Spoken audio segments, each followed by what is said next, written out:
I want to tell you something that nobody else is going to tell you. Something that might make you uncomfortable at first, but once you understand it, once you really let it sink in, it's going to change everything about how you approach these precious years you have left. You see, we've been conditioned our entire lives to believe that aging is about slowing down, about becoming less, about fading into the background, while the younger generation takes center stage. But I'm here to tell you that's complete nonsense. The greatest transformation of your life doesn't happen when you're young and full of energy, chasing after every shiny object that crosses your path. No.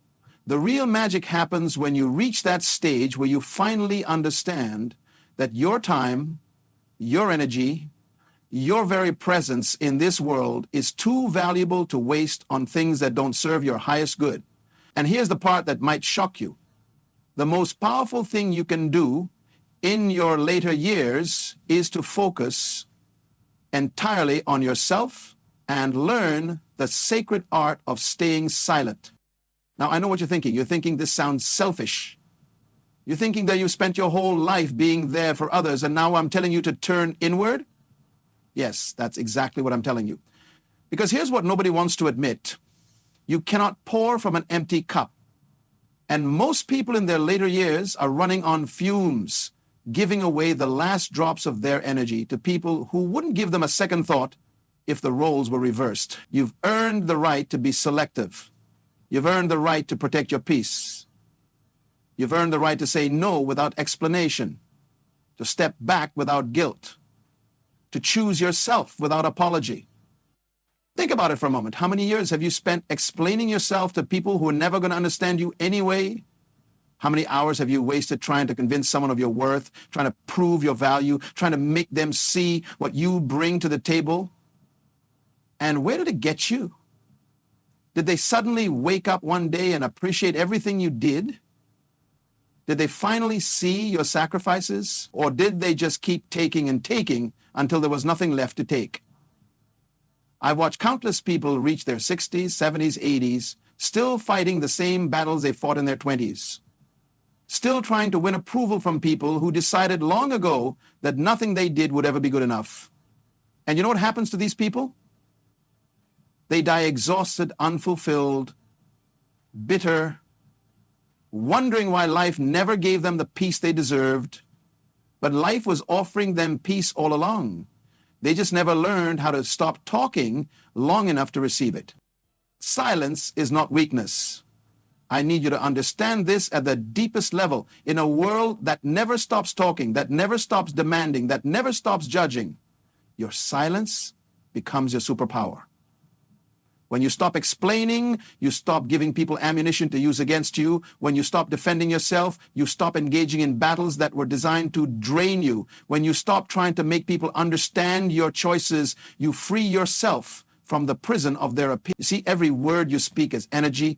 Every explanation you give is power flowing out of you. And most of the time, you're giving that power to people who don't deserve it, who won't appreciate it, who will use it to fuel their own agendas while leaving you depleted. I spent years of my life believing that communication was always the answer. I thought if I could just explain myself clearly enough, if I could just make them see my perspective, if I could just find the right words, then everything would be resolved. But I was wrong. Some people don't want resolution. Some people don't want understanding. Some people thrive on chaos, on drama, on keeping you engaged in their dysfunction because it makes them feel important, makes them feel powerful, makes them feel less alone in their misery. And the moment you realize this, the moment you truly comprehend that your words are wasted on certain individuals, that's the moment you begin to reclaim your life. Your later years are not the time for explanations. They're not the time for justifications. They're not the time for proving anything to anyone. These years are for harvesting everything you've learned, for enjoying the fruits of your labor, for finally giving yourself permission to live on your own terms without the constant noise of other people's expectations. But here's the challenge. You've been programmed since birth to put others first. Your parents taught you to be polite, to be accommodating, to always consider how your actions affect others. Society reinforced this message 1,000 different ways, telling you that your value comes from your usefulness to others, from your willingness to sacrifice, from your ability to make everyone around you comfortable, even at the expense of your own comfort.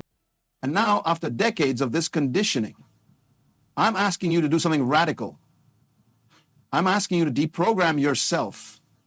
I'm asking you to look at all those beliefs you've been carrying around like sacred truths and question every single one of them. Who said you have to answer every phone call? Who said you have to attend every family gathering? Who said you have to maintain relationships that drain you just because you share DNA or history? Who made these rules, and why are you still following them? The answer is going to make you uncomfortable. You're following them because you're afraid. You're afraid of being called selfish. You're afraid of being misunderstood. You're afraid of being alone. You're afraid that if you stop performing, if you stop being everything to everyone, you'll discover that nobody actually cared about you at all. They only cared about what you could do for them. But let me tell you something that might sting at first, but will ultimately set you free. If the only reason people want you around is because of what you do for them, then you're not in relationships, you're in transactions. And transactional relationships will never fill the void inside you. They'll never give you the deep connection you crave. They'll never make you feel truly seen, truly valued, truly loved. Others, they'll just keep you busy, keep you distracted, keep you from facing the one thing you've been avoiding your entire life, yourself. Because focusing on yourself isn't just about self-care routines and bubble baths, though those things have their place. It's about confronting who you really are when nobody else is watching, when there's no audience to perform for, when there's no role to play. It's about asking yourself the hard questions. Who am I beyond what I do for others? What do I actually want from the time I have left? What dreams did I abandon because everyone told me they were impractical? What parts of myself did I suppress because they didn't fit the image others had of me? Most people spend their entire life running from these questions. They stay busy, they stay needed, they stay engaged in everyone else's drama because the alternative, sitting with themselves in silence, terrifies them. But I'm here to tell you that the fear is worse than the reality. On the other side of that fear is a freedom you can't even imagine right now. It's the freedom to wake up in the morning and ask yourself what you want to do today, not what everyone else needs you to do. And end of the day is the freedom to pursue interests that have nothing to do with productivity or usefulness, to learn something new just because it fascinates you, to spend hours on activities that serve no purpose other than bringing you joy. It's the freedom to look at your calendar and see empty space, not as something to fill, but as something to protect, as precious time that belongs to you and you alone. And the world is going to resist this when you start focusing on yourself, when you start staying silent instead of engaging, when you start setting boundaries without explanation. People are going to push back. They're going to call you cold. They're going to say you've changed, and not in a good way. They're going to accuse you of being selfish, of abandoning your responsibilities, of forgetting where you came from. They're going to try every manipulation tactic they know to pull you back into your old role, back into being the person who was always available, always accommodating, always willing to put their needs last. And this is where your silence becomes crucial.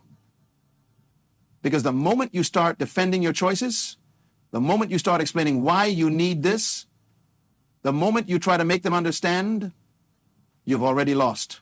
You've given them an opening to argue, to negotiate, to make you feel guilty. But when you stay silent, when you simply smile and change the subject, when you let their accusations bounce off you without engagement, you maintain your power. You're not being rude. You're not being mean. You're simply refusing to participate in a conversation that serves no purpose other than to make you feel bad about prioritizing your own well-being. And here's what's fascinating.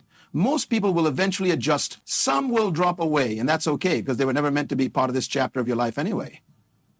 Others will learn to respect your boundaries, will learn that you're no longer available for their drama. will learn to engage with you in more meaningful ways because the old ways no longer work. And a precious few, will actually understand what you're doing and support you in it because they've been wanting to do the same thing but didn't have the courage until they saw you do it first. Your later years are not a waiting room. They're not a holding pattern until the inevitable happens. They're not the time to just exist while you count down the days. These years can be the most vibrant, most authentic, most fulfilling period of your entire life if you're willing to make some uncomfortable choices. And the first uncomfortable choice is accepting that you don't owe anyone anything. Not your time, not your energy, not your presence, not your participation. You already paid your dues, you already showed up, you already did the work. Now it's time to collect your reward, and your reward is the freedom to live according to your own values, your own desires, your own vision of what a good life looks like. But freedom comes with responsibility. The responsibility to know yourself well enough to make good choices. The responsibility to be honest about what truly matters to you versus what you've been conditioned to think matters. The responsibility to face your fears instead of numbing them with busyness. The responsibility to stop blaming others for your circumstances and start taking full ownership of how you spend your remaining time. Because that's what we're talking about here, time. The most finite, most precious resource you have. You can always make more money. You can always meet new people. You can always learn new skills. But you can't make more time. Once it's gone forever. And every minute you spend engaged in activities that don't serve you, every hour you give to people who don't appreciate you, every day you waste trying to fix things that aren't your responsibility to fix, that's time you're never getting back. I want you to imagine something with me for a moment. Imagine you're at the end of your life looking back at these years we're talking about right now. What do you want to see when you look back? Do you want to see yourself still fighting the same battles, still trying to win approval from people who were never going to give it? Still sacrificing your peace for people who took it for granted? Or do you want to see yourself finally free, finally at peace, finally living authentically without apology? The choice is yours. But here's the thing. You can't have both. You can't maintain your old patterns and expect different results. You can't keep engaging with dysfunction and expect to find peace. You can't keep explaining yourself to people who refuse to understand and expect to feel empowered. Something has to change, and that something is you. Not because there's anything wrong with you, but because the version of you that got you to this point isn't equipped to get you where you need to go next. That version of you was built for survival, for earning love, for proving worth, but you don't need to survive anymore, you need to thrive. You don't need to earn love anymore, you need to give it to yourself. You don't need to prove your worth anymore, you need to simply know it deep in your bones without any external validation required. And the path to this transformation runs directly through silence and self-sufficiency. Being sufficiently evolved and full destiny. Now, when I talk about staying silent, I'm not talking about becoming a hermit or cutting off all human contact. I'm talking about being selective with your words, being intentional with your communication, being strategic about what you share and with whom. There's a difference between being authentically quiet and being suppressively silent. Authentic quietness comes from a place of power, of choice, of knowing that your thoughts and feelings are valuable enough that you don't need to broadcast them to everyone. Suppressive silence comes from fear, from feeling like your voice doesn't matter, from being shut down so many times that you've given up trying to be heard. The silence I'm advocating for is the former, not the latter. It's conscious, deliberate, empowering. Think about the most powerful people you've encountered in your life. Not the loudest people, not the most opinionated people, but the truly powerful ones. What did they have in common? They didn't feel the need to fill every silence. They didn't feel compelled to have an opinion on everything. They didn't waste their words on trivial matters. When they spoke, it meant something because they were selective about when they opened their mouths. They understood something that most people never learn. Less is more. One well-placed sentence can have more impact than an hour-long speech. One moment of powerful silence can communicate more than 1,000 explanations. Your presence, when it's grounded and centered and completely comfortable with itself, speaks louder than any words ever could. But getting to that place of centered presence requires work. It requires that you develop a relationship with yourself, and for most people, that relationship is virtually non-existent. You know how to be a parent, a spouse, an employee, a friend, a sibling. You know how to play all these roles that others have assigned to you, but do you know how to just be you? Do you know you think about things independent of what you're supposed to think? Do you know what you enjoy independent of what others enjoy doing with you? Do you know what your values are independent of the values you inherited from your family or absorbed from your culture? These aren't easy questions, and they don't have quick answers. Developing this self-acknowledge takes time, takes reflection, takes a willingness to be uncomfortable with what you discover. Some of what you discover is going to surprise you.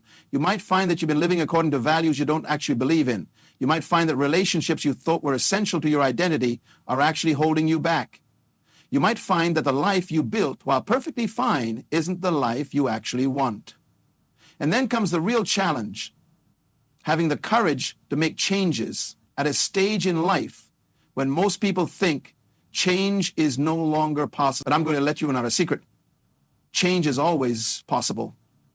Your brain doesn't stop learning, doesn't stop adapting, doesn't stop creating new neural pathways just because you've reached a certain age.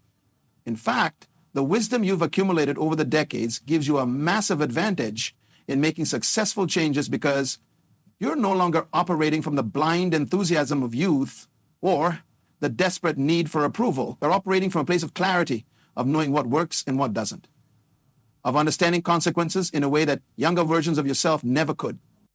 So when I tell you to focus on yourself, I'm not asking you to become narcissistic or self-absorbed. I'm asking you to finally give yourself the attention, the care, the consideration that you've been giving everyone else your entire life.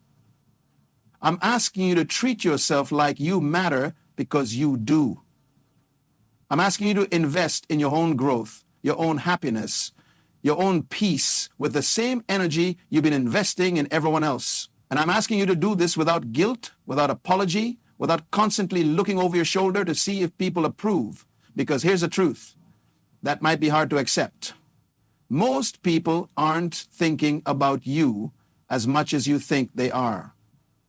They're too busy thinking about themselves, worrying about their own lives, dealing with their own problems. The judgment you're afraid of, the criticism you're anticipating, the rejection you're trying to avoid, most of it exists only in your mind. And the small percentage that does exist outside your mind in the opinions of others matters far less than you think it does. Someone else's opinion of you is none of your business.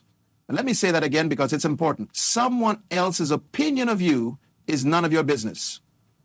Their thoughts about you, their judgments about your choices, their feelings about your boundaries, those all belong to them. They're not your responsibility to manage, to change, or even to respond to. You can't control what anyone thinks about you. You can be the most generous, kind, selfless person in the world and someone will still find fault with you. You can live according to everyone else's expectations and someone will still be disappointed.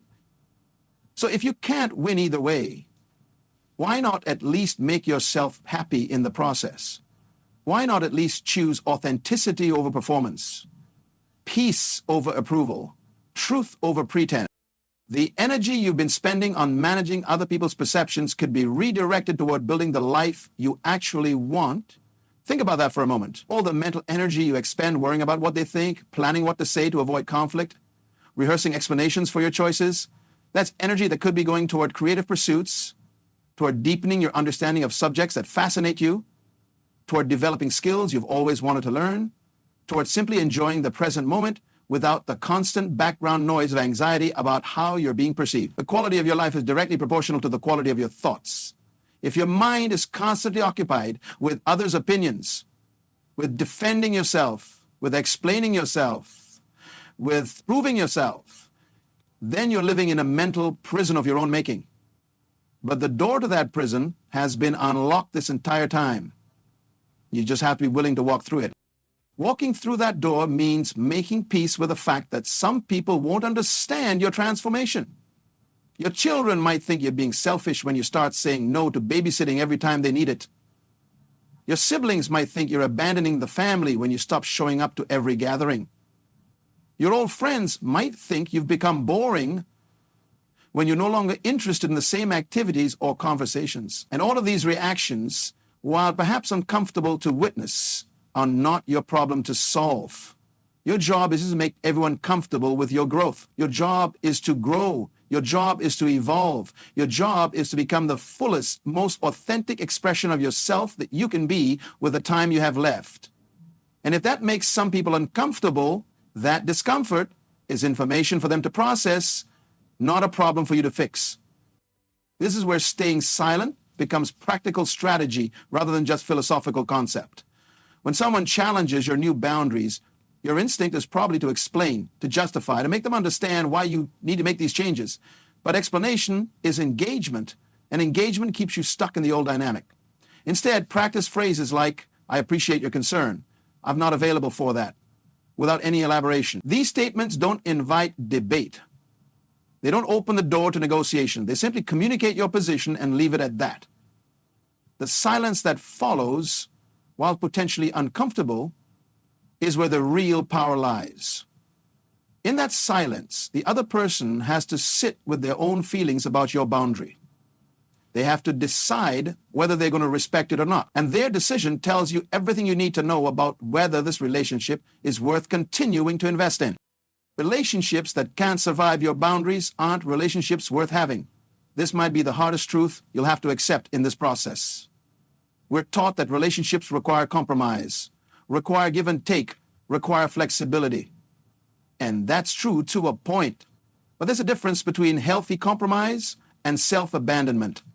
Healthy compromise is when two people work together to find solutions that honor both of their needs. Self-abandonment is when one person consistently sacrifices their needs, their preferences, their well-being to maintain peace or avoid conflict or keep someone else happy. If you've been practicing self-abandonment for years or decades in certain relationships, setting boundaries is going to feel like an earthquake to the other person.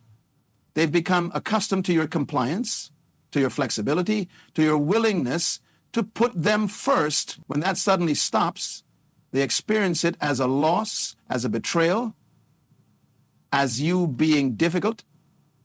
But you are not responsible for their feelings about your growth. You are not responsible for helping them adjust to the new you. You are not responsible for making this easy for them. Your only responsibility is to yourself, to your well-being, and to your peace.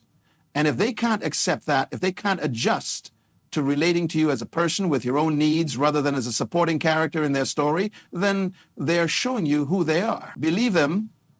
Don't make excuses for them. Don't convince yourself that they'll change if you just give them more time. Don't tell yourself that you're being too harsh or too rigid. Trust what their behavior is telling you and act accordingly. And acting accordingly might mean limiting contact, might mean ending phone calls when they become draining, might mean declining invitations, might even mean ending relationships that no longer serve you.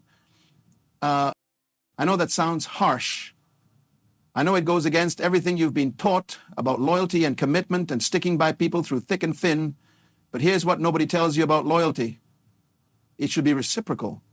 Commitment should go both ways. And sticking by someone shouldn't require you to lose yourself in the process. You can love people from a distance. You can wish them well without being actively involved in their lives. You can care about their well-being without sacrificing your own. These aren't contradictions.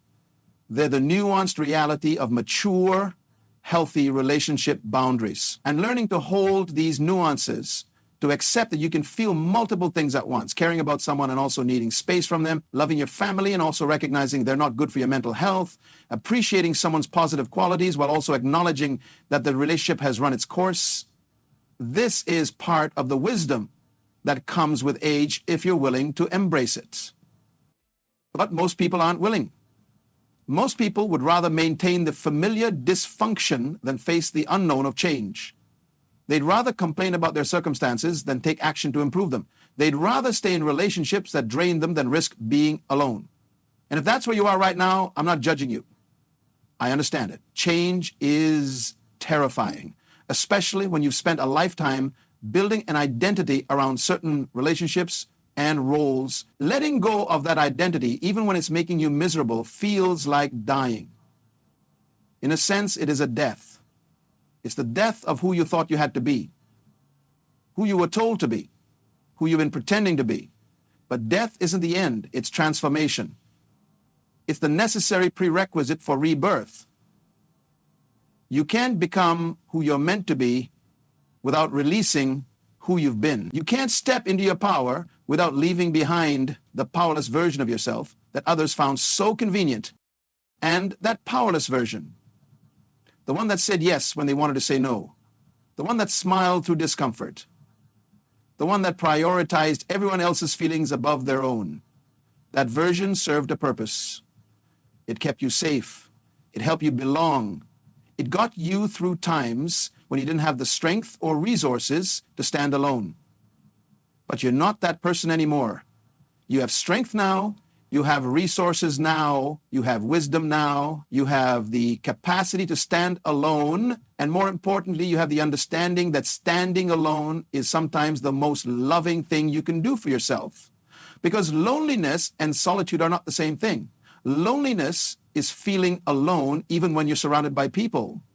Feeling unseen, unheard, misunderstood despite your best efforts to connect.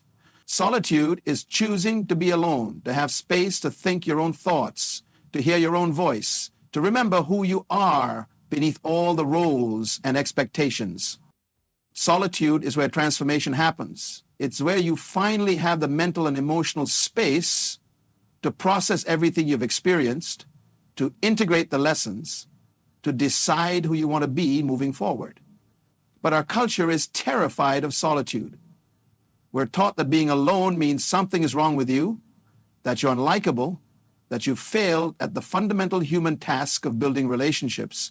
So people stay busy, stay connected, stay engaged, even when it's killing them, because the alternative, being alone with themselves, seems worse than the slow death of self-abandonment. But I'm telling you, it's not worse. The discomfort of solitude is temporary. The pain of living a life that isn't yours, that's permanent, unless you choose differently. The awkwardness of learning to be with yourself passes. The regret of reaching the end of your life, never having truly lived, that haunts you until your final breath. So how do you begin this process? How do you start focusing on yourself and embracing silence when everything in your life is set up to prevent exactly that? You start small. You don't have to blow up your entire life overnight. You don't have to send dramatic letters to everyone explaining your transformation. You don't have to make grand announcements. You simply start making different choices, one at a time, in small ways that slowly add up to big changes. You start by noticing where you're giving your time and energy. Pay attention over the next week to how you spend your days. Notice which activities leave you feeling energized and which leave you feeling depleted. Notice which relationships feel nourishing and which feel draining. Notice which conversations you genuinely enjoy and which are just enduring out of obligation. Don't judge what you notice, just observe. Awareness is the first step toward change. Once you've developed some awareness, you start making small adjustments. Maybe you decide that you're no longer available for phone calls that last hours, where you're essentially serving as a free therapist to someone who never asked about your life. You don't need to end the friendship, you just set a boundary.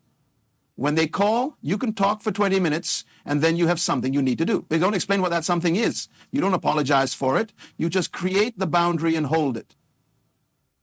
Will they be upset? Maybe. Will they adjust? Probably. And if they don't, if they can't respect this tiny boundary, then you have important information about the relationship that you can use to make further decisions.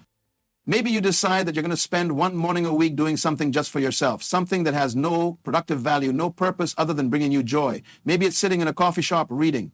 Maybe it's taking a long walk in nature. Maybe it's painting or gardening or photography or writing or any of a million things that you've been putting off because you didn't have time, even though what you really didn't have was permission to prioritize yourself. Give yourself that permission. Nobody else is going to give it to you. You're waiting for someone to tell you it's okay to choose yourself, but that day isn't coming. The only person who can release you from the prison of obligation is you. The key's in your hand. All you have to do is turn it. Maybe you decide that you're going to practice staying silent when your adult children complain about their lives instead of jumping in with advice or trying to fix their problems. This is particularly hard for parents because fixing has been your job for so long. But your children are adults now. They don't need you to fix their problems. Most of the time, they just need to vent, to process, to feel heard, and you can give them that without exhausting yourself trying to solve unsolvable situations. When they complain, you can say, that sounds really difficult, and then just listen. You don't offer suggestions unless they specifically ask for them. You don't take on their emotions as your own. You don't lie awake at night worrying about their choices.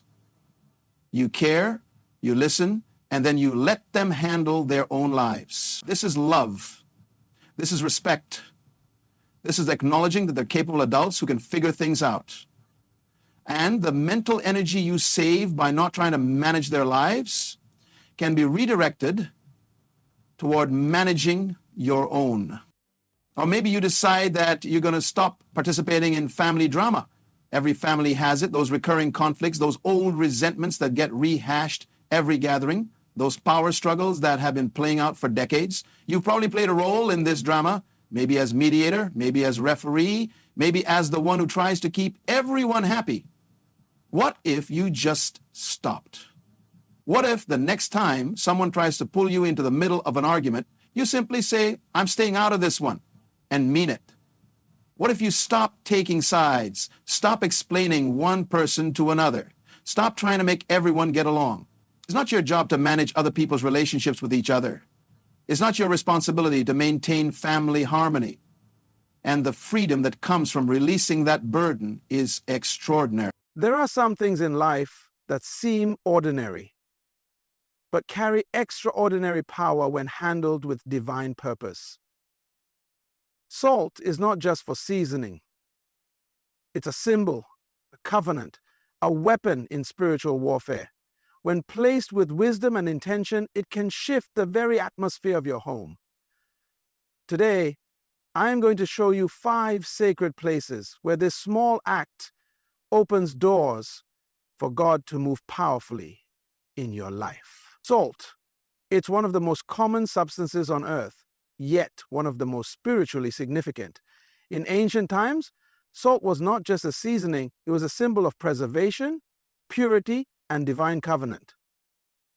God himself used salt as a sign of permanence, saying in his word, it is a covenant of salt forever. That means it's not temporary, it's not optional, it's eternal. So why would something so simple carry such a heavy spiritual weight? Because salt, in the hands of the faithful, becomes a tool of consecration. It becomes a declaration. It becomes a line drawn in the spirit, saying, this house belongs to God. When you understand the covenant of salt, you begin to realize that this isn't superstition. This is spiritual principle.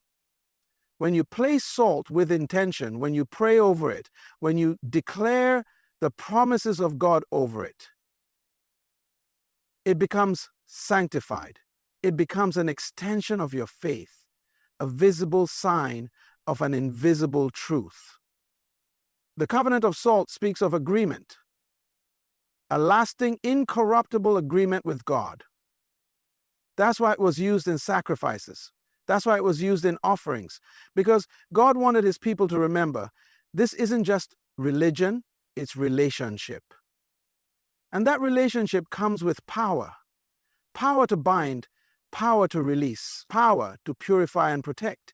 Salt doesn't just preserve food, it preserves purpose. So when you place that salt in your home, you're not just doing a ritual, you're activating remembrance. You're saying, Lord, I remember your covenant. I remember your word. I remember that you said you would be my shield and my fortress. You're declaring that no corruption, no decay, no spiritual contamination will have access to your space. And once you understand that kind of power, once you grasp that God honors symbols of faith, it makes you ask, where exactly should I begin? If salt is so powerful, where should it go first? What part of my home should be the first place of consecration? Let's start right at the entrance. The doorway of your home is not just wood and hinges. It is a spiritual gate. It is the boundary between what you allow in and what you keep out. Every time someone steps through that threshold, something is either entering your life or exiting it. That's why the entrance is the first place you should place the salt, because it represents authority. It declares who has permission and who does not. When you take salt and place it prayerfully at the doorway, you're not just sprinkling a substance. You're establishing dominion. You're marking that space as a divine boundary line. You're saying only what is sent by God may pass through here. You're releasing a gatekeeping anointing over your home. That threshold becomes a spiritual firewall. No darkness, no curse, no unclean presence has legal right to enter. And remember, salt carries the power of covenant. So when you mix it with prayer and declaration, it speaks. Yes, salt speaks spiritually. It speaks purity. It speaks preservation. It speaks peace. Place your hand over that entryway and say, Lord, let this doorway be guarded by angels. Let every footstep that crosses this line be under your inspection. Let no evil pass this point unnoticed. Your entrance sets the tone for the entire house, just like a gate sets the tone for a city. If the gate is weak, the enemy enters without resistance. But if the gate is consecrated, if the gate is covered, then everything inside remains protected. Now here's the mystery. Some of the battles you've been fighting inside your house didn't start inside. They entered through the door. Offenses, curses, heaviness, confusion, they walked in undetected because no one was guarding the threshold. But when you reclaim that gate with salt and prayer, things begin to shift. Peace returns, clarity comes, the atmosphere changes. But don't stop at the door, because while the threshold controls what enters, there's another place in your home that controls what rests, what hides, what lingers in the unseen corners. Let's move now to the foundation. The corners of your home may seem like the most unnoticed spaces, but spiritually they hold weight. They represent the foundation, the framework that supports everything above it. And just like in the natural, when the foundation is compromised, everything else becomes vulnerable. That's why placing salt in the corners is not just symbolic, it's strategic. You're reinforcing the spiritual structure of your home. Every corner, every edge, every hidden place must be claimed for God. Why? Because darkness loves corners. Evil loves what's ignored, what's out of sight, what's left unguarded. If the enemy can't come through the front door, he'll try to creep into the cracks. He looks for the places you overlook, the areas you neglect. But when you take salt and touch every corner with prayer, you are closing every door the enemy could use to sneak in. You are saying, this house is not just clean on the surface. It's consecrated at the root. From the ground up, this place belongs to the Lord. Salt in the corners becomes a prophetic act. It's as if you are sealing every boundary with spiritual concrete. making your home a fortress, not just a shelter. And as you do it, speak over it. Speak life. Speak holiness. Walk those corners with authority and say, no residue of darkness can hide here. No curse can rest here. No trauma, no fear, no confusion has legal ground to linger. You're not just cleaning your house, you're cleansing the atmosphere. You're confronting the things that have been crouching in the dark, silently influencing your peace. Many times families deal with cycles of tension, sickness, financial struggle, and they don't know why. But the spirit realm is real, and it's not always what you see, it's what's hiding beneath. But salt, blessed and spoken over, becomes a purging force. It purifies, it resets, it reclaims. So now you've guarded your entrance, you've sealed your foundation, but there's still one place, a place where you lay your head, where battles are fought in silence, where the night reveals what the day hides. Let's talk about the bedroom. The bedroom, it's supposed to be a place of rest, of intimacy, of peace. But for many, it has become a battleground. Night after night, they wrestle with fear, anxiety, tormenting dreams, unexplained heaviness. Why? Because the enemy knows if he can disturb your rest, he can disrupt your purpose. If he can get into your sleep, he can drain your strength before the day even begins. This is why placing salt in the bedroom, especially under the bed or at the corners of the room, is a spiritual act of restoration. You're saying, this space will no longer host confusion or fear or torment. It will be a sanctuary for divine rest. Salt doesn't just represent purity, it carries spiritual authority. And when you place it with intention and speak the word over it, you are evicting everything that was sent to rob your peace. Nighttime is when the veil between the natural and spiritual realm becomes thinner. It's when the mind is still, but the spirit is active. That's why dreams carry meaning. That's why spiritual attacks often happen in the dark hours. But hear this, your authority does not sleep, your covering does not expire when the lights go out. You can reclaim the night. You can establish dominion over your rest. Take salt, pray over it, and say, Father, as I place this in my bedroom, let every demonic cycle be broken. Let every dark assignment be canceled. Let angels stand guard while I sleep.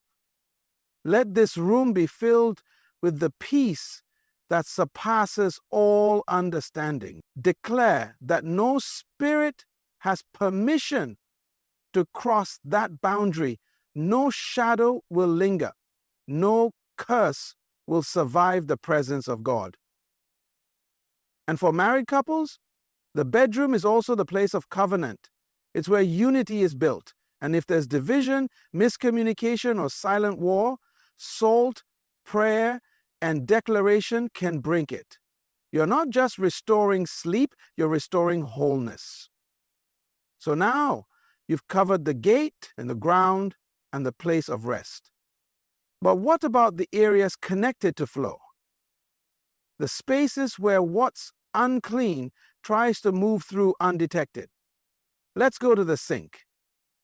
The sink, it's one of the most used yet overlooked places in your entire home. Water flows in and waste flows out. But spiritually, the sink represents more than just a place to wash dishes or hands. It's a gate of flow, a portal of in and out. And wherever there's flow, there's the potential for transfer. That's why the sink must be consecrated, because what comes through it isn't always physical. Sometimes it's spiritual.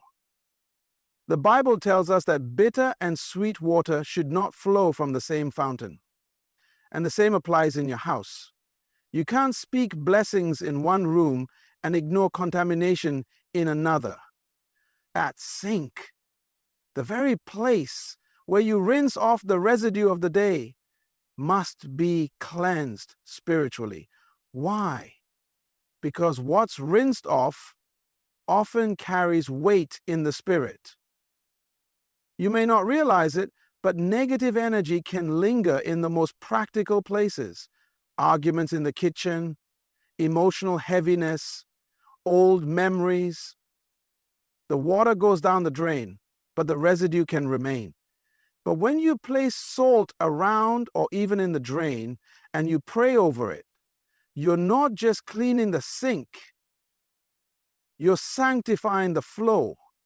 You're saying, Lord, let only what is pure come in.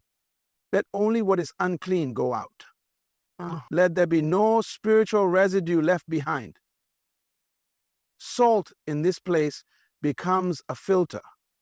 It becomes a purifier. It becomes a spiritual screen that blocks contamination from re-entering. You may think it's just water, but in the realm of the spirit, every system, even plumbing, can become a gateway. Demonic presence doesn't need a grand entrance.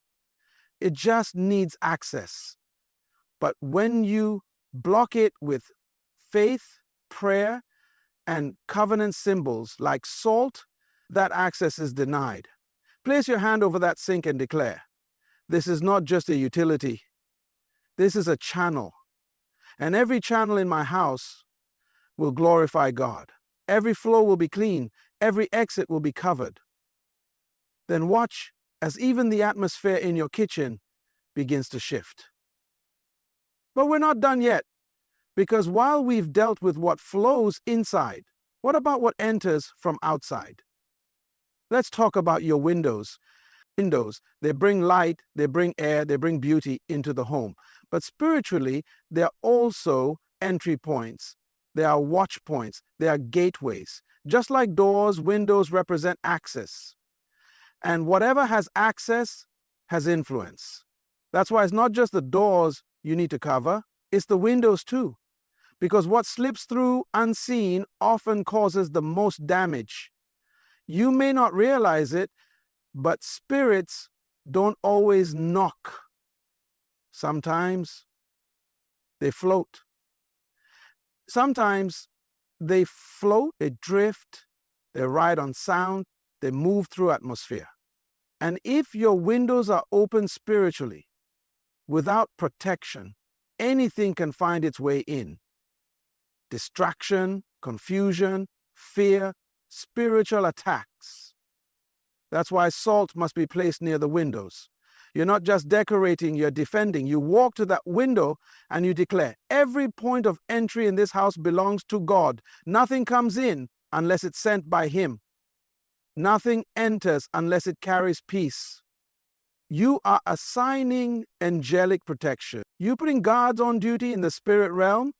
You're turning every window into a watchtower where evil is spotted and blessing is welcomed. Because let's be honest, how many times have we opened windows just to let something out and unknowingly let something else in?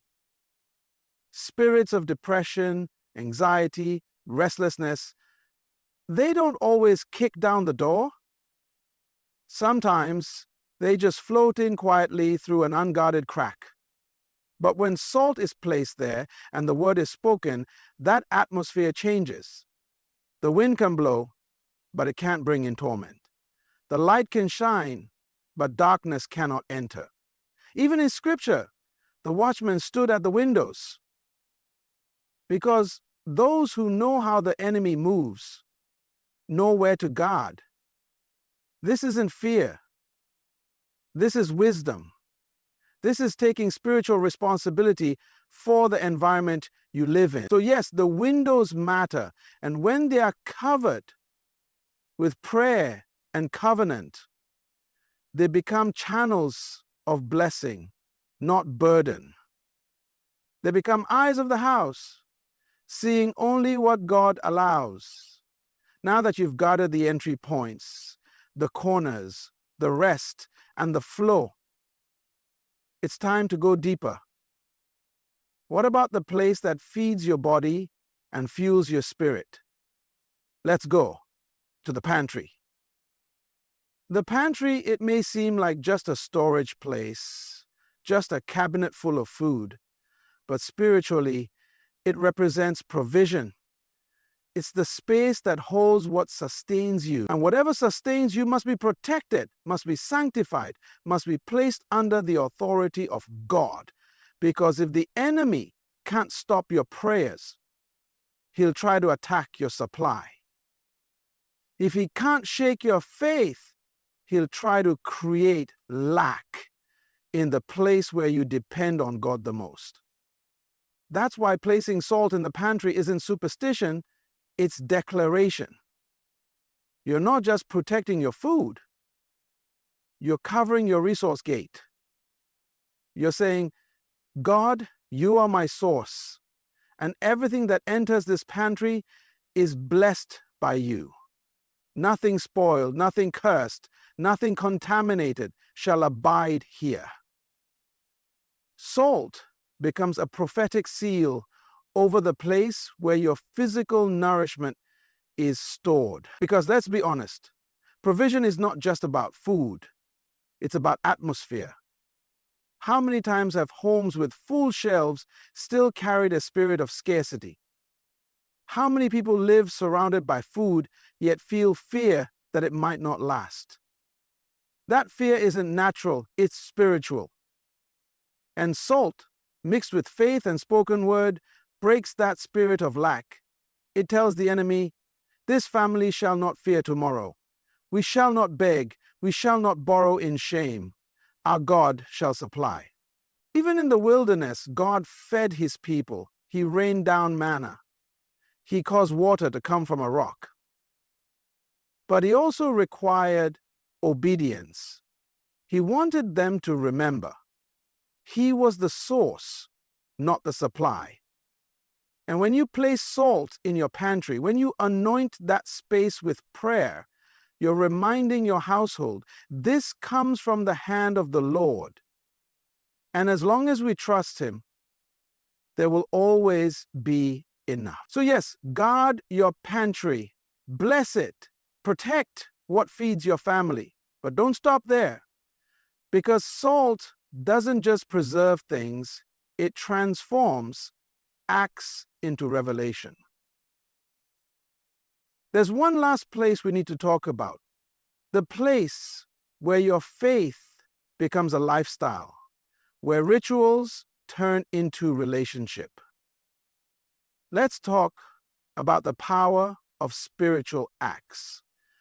You see, when salt is used with revelation, it becomes more than just a ritual. It becomes a spiritual act. And spiritual acts have power. They carry meaning.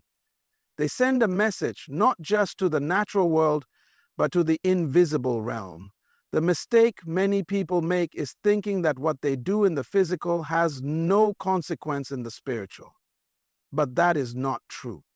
The kingdom of God responds to faith in action. There are moments when God tells us to do something, not because he needs it done, but because we need to see it, touch it, declare it. When you place salt in specific places of your home, you're not just following a pattern. You're walking in obedience. You're saying, God, I believe in your covenant. I believe in your covenant. I trust in your word. And when you obey in the little things, you activate the larger promises. This is the difference between a religious habit and a kingdom principle. Religion performs empty rituals. The kingdom performs with purpose. Salt, when applied without revelation, is just dust. But salt, when applied with understanding, becomes a weapon. It becomes a signal to heaven and a warning to hell. God honors spiritual acts, just like he honored the blood on the doorposts in Egypt, just like he honored the rod in Moses' hand, just like he honored the stones David picked up before facing Goliath. He honors obedience that is connected to faith. He honors symbols that are backed by spiritual understanding. So yes, you've placed salt at the doors, the corners, the windows, the pantry, and the sink. You've declared the word. You've reclaimed your space. But now you must live it. Because no amount of salt can protect what disobedience continues to invite. No act can substitute for alignment. Let your life, not just your house, reflect the covenant of God. Walk in authority. Speak with boldness. Stand in peace. And let your home become a place where angels dwell, where the Spirit of God abides, and where the enemy knows he is not welcome here.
Through the alleys, I won't let this flame subside.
skies, the rhythm starts to rise. Heartbeat syncs with every flashing light. Dust in the air, we don't even care. Lost in motion, dancing through the night. Feel the pulse in your veins, let it take control. Every step, every sound, every piece of your soul. Echoes falling across endless fields. Voices calling, tell me what is real. In the silence, in the bass, we collide. Through the shadows, let the rhythm be our guide.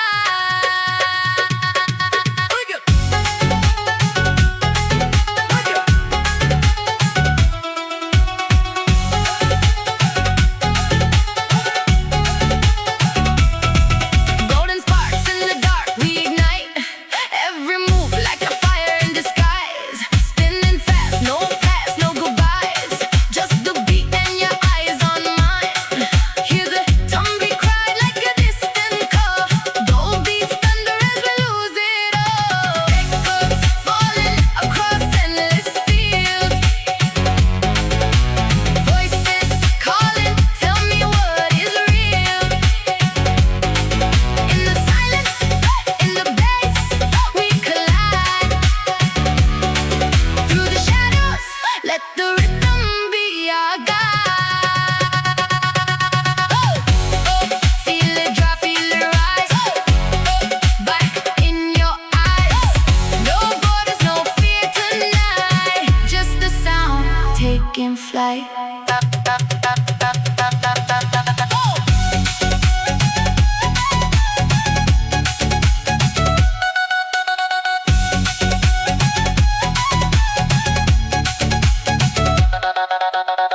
Echoes fade, but we remain.